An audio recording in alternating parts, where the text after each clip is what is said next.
Hi everybody, welcome back to my channel. So today we have this really pretty perfume right here and it's called Midnight Fantasy.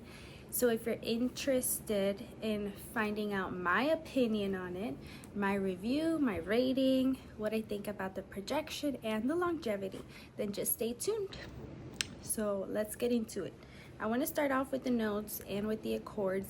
So the notes in here are going to be plum, sour cherry, raspberry, orchid, freesia, iris, vanilla, musk, and amber. The accords are sweet, fruity, cherry, vanilla, and powdery. Now, I am obsessed with the bottle that this comes in. I don't have any blue perfumes up here or anything that's spherical like this. This just looks like its own little planet, and it's covered in little diamond studs. I think it's really cute. Now the actual scent that is inside, I don't think it's unique. I don't think it's niche. I don't think it's everyone's cup of tea, but I do think it's a crowd pleaser because this is not gonna offend many people. It's not gonna throw anybody off. It might turn heads, but it's not gonna be like your go-to sexy scent either. So this scent is kind of very balanced. It's very in between everything. Like, it's not overly fruity, it's not overly fresh, it doesn't go in a gourmand direction, it does not go into a vanilla direction. This smells very soury. And if you guys have watched my video on Burberry Brit, which was one of my most worn fragrances, I wore it a lot. I got a lot of compliments on it, but I just feel like it can turn a little bit like body odor, and it just doesn't really work on my skin too well. Like, when I sniff it, it smells like you're starting to smell bad after putting on deodorant and having like sweating a little bit too hard. That's what I get out of Burberry Brit, right? That's what the sourness over there does with the lime. But here, you have sour cherry. And I guess I really liked sour cherry because it does not turn like body odor at all. And it doesn't even get like a rancid or anything. It smells more like a very clean deodorant. This smells kind of like a deodorant by Degree, or like a deodorant by Secret. It's like a sweet and sour mix here. It doesn't smell like candy. Or at least, I don't really know much candy that smells like this because I'm more of a chocolate lover personally. It's very dark. Like, I will give it that. The midnight part of the fantasy is definitely there. Those darker, juicier, sweeter fruits instead of your bright fruits like oranges or apricots, bananas. It doesn't have any of that. It doesn't have the apple. It simply has a lot of those deep, dark fruits, such as like a very dark cherry, very juicy plum. And then it has floral notes to it. Let me spray some on.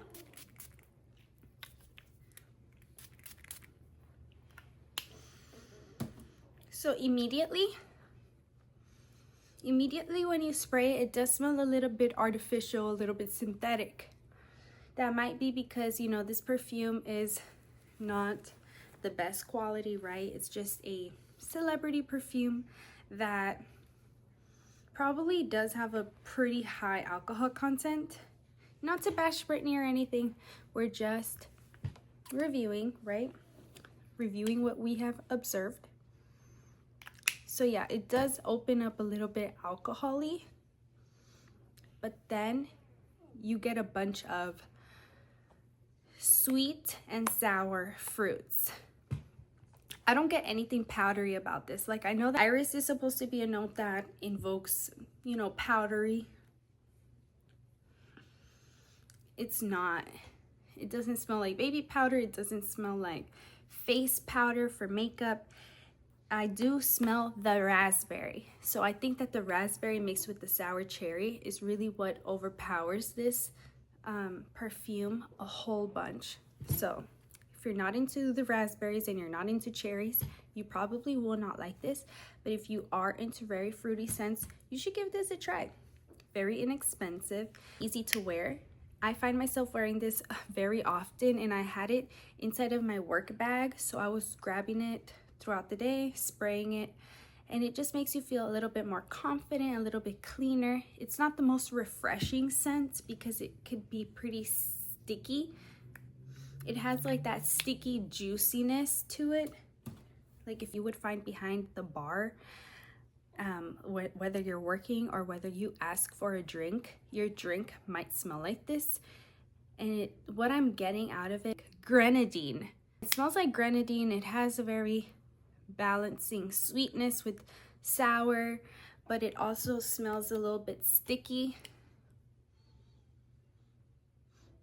It doesn't have anything green. It doesn't really smell ambery or musky to me either.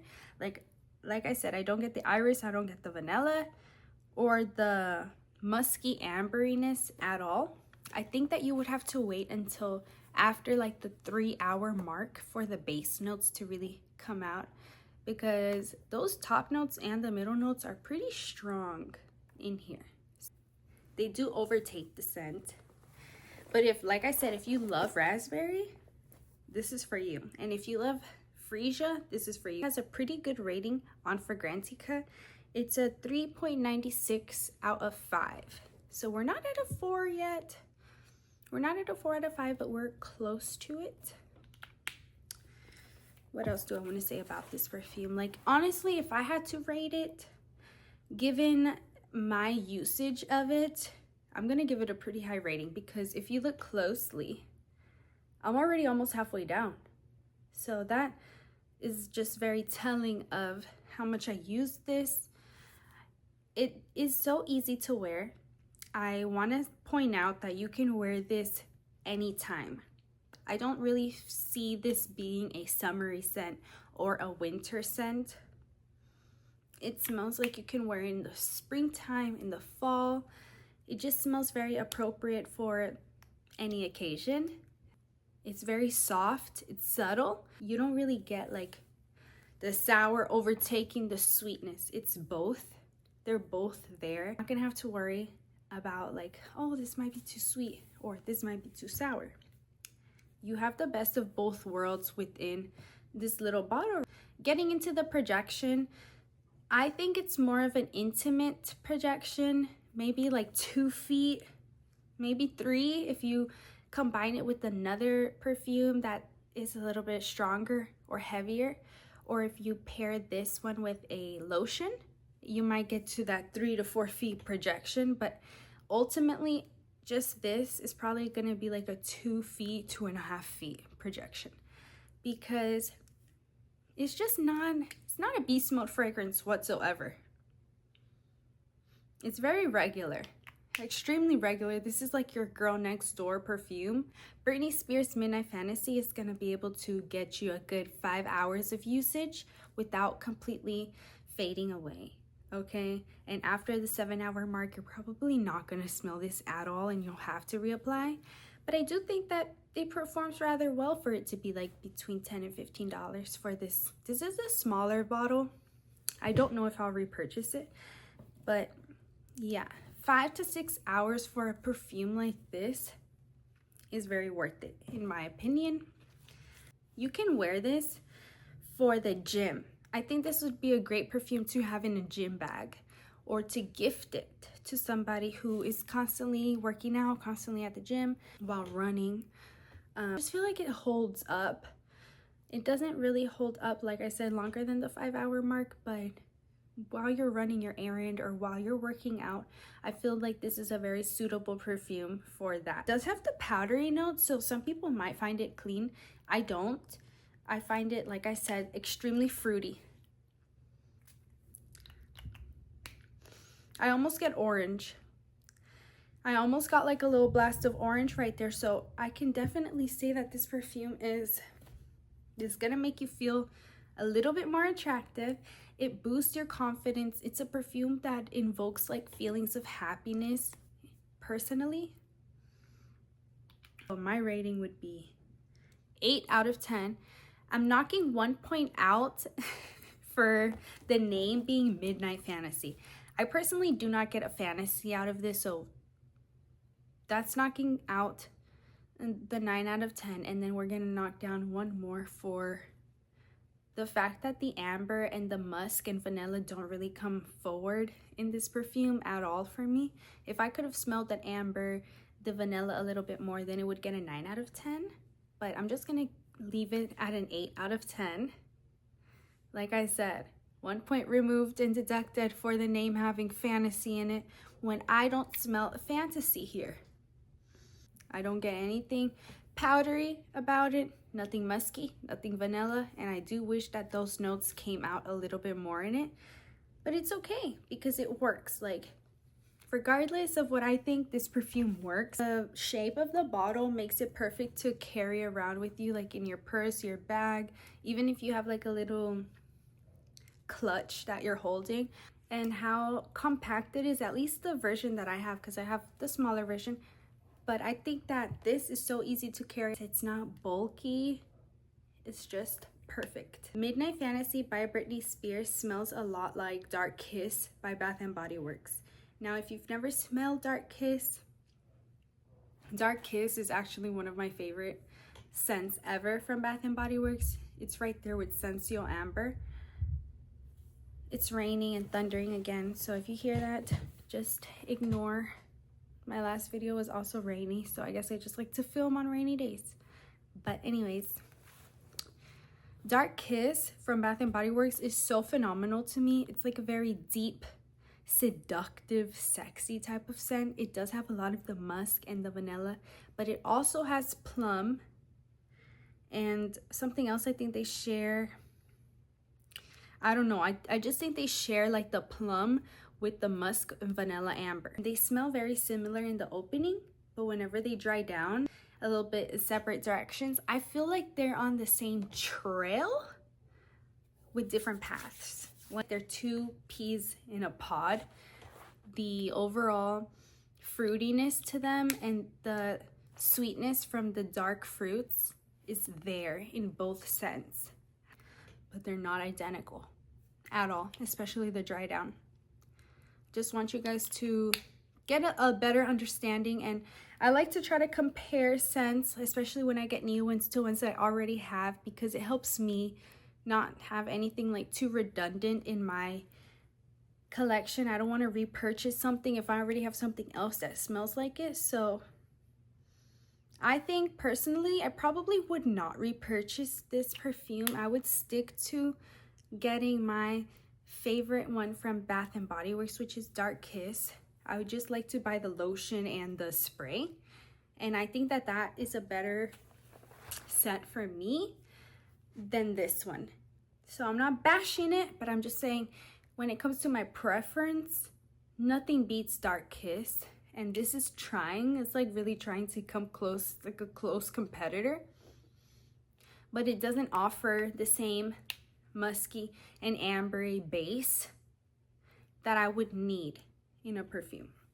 The cherries, I like it. It just smells really good. Like this one smells really good. If you want something that smells like cherries, blackberries, plums, and if you want something that's easy to carry, easy to travel with, it might get you some compliments. It's a perfume that's gonna make you feel super comfortable in your own skin.